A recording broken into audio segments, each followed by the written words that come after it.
Welcome to Foxtecc. In this video, I'll show you how to manage the home screen on your iPad so you can keep things organized and easy to access. To start editing your home screen, just tap and hold anywhere on a blank area of the screen until the apps begin to jiggle. Once you're in this edit mode, you can drag apps around to change their position or move them between different home screen pages. If you want to group apps, just drag one app on top of another to create a folder. To rename that folder, tap to open it and then tap the name field to type in something new.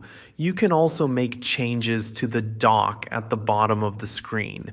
Just drag apps in or out of the dock depending on what you want quick access to. It's a great way to keep your most used apps within reach no matter which page you're on. If you tap the page dots at the bottom of the screen, you'll open the page overview. From there, you can rearrange your home screen pages or even hide pages you don't need all the time.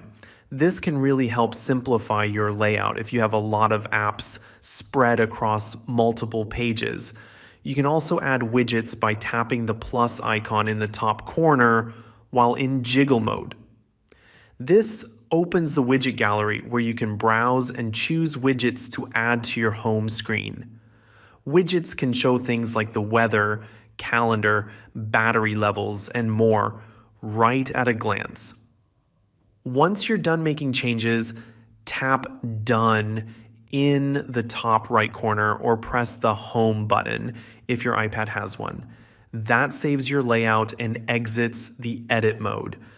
Thanks for watching. If you found this helpful, give the video a like and subscribe to Foxtecc for more iPad tips and tricks. See you later.